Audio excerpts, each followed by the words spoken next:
আল্লাহ নবী সাল্লাল্লাহু আলাইহি ওয়া আলিহি ওয়াসাল্লাম তিনি ক্ষণে ক্ষণে এই যুবক সাহাবীদেরকে জিজ্ঞেস করতেন, এই যুবক তুমি বিয়ে করেছো?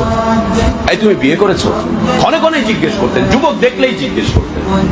একজন সাহাবীকে নবী সাল্লাল্লাহু আলাইহি ওয়াসাল্লাম জিজ্ঞেস করলেন, এই যুবক তুমি বিয়ে করেছো? বলছেন, না ইয়া রাসূলুল্লাহ, বিয়ে করিনি। কেন বিয়ে করোনি?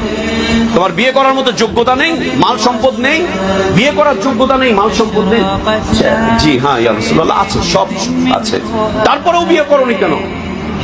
জবাব দিতে গিয়ে নবী সাল্লাল্লাহু আলাইহি ওয়াসাল্লাম নিজে বলছেন, ইদান আনতা মিন ইখওয়ানিশ শায়াতিন, বিয়ে এখনো করো নাই, তুমি খুব তাড়াতাড়ি শয়তানের ভাই হয়ে যাবে। সাহাবীকে বলছেন তুমি শয়তানের ভাই হয়ে যাবে। সাহাবীকে বলছেন তুমি শয়তানের ভাই হয়ে যাবে, শয়তানের ভাই হয়ে যাবে।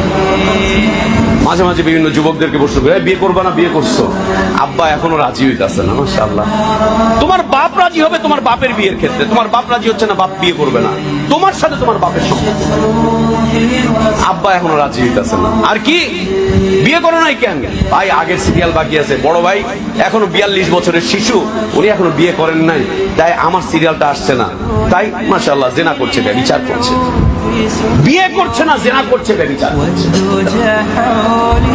মানদণ্ড কি এনে দাঁড় করিয়ে দিয়েছে? বিয়ে করোনি কেন?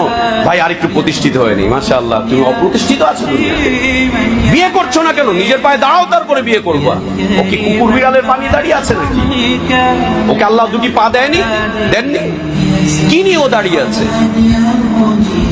বিয়ে আল্লাহর পক্ষ থেকে এত বড় দয়া, বিয়ে আল্লাহর পক্ষ থেকে এত বড় দয়া, বিয়ে আল্লাহর পক্ষ থেকে এত বড় দয়া।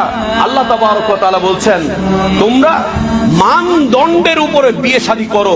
যদি তুমি ফকির হও, মিসকিন হও, অসহায় হও, হত দরিদ্র হও, আল্লাহ অনুগ্রহ করে তোমাকে ধনী বানিয়ে দিবেন। আল্লাহ অনুগ্রহ করে তোমাকে ধনী বানিয়ে দিবেন। ইয়াকুনু ফুকারা ইউগনিহিমুল্লাহু মিন ফাদলি, যদি তারা ফকির হয়, মিসকিন হয়, হত দরিদ্র হয়, আল্লাহ তাবারক ওয়া তাআলা তাকে ধনাঢ্য বানিয়ে দিবেন, ধনাঢ্য বানিয়ে দিবেন। সুবহানাল্লাহ।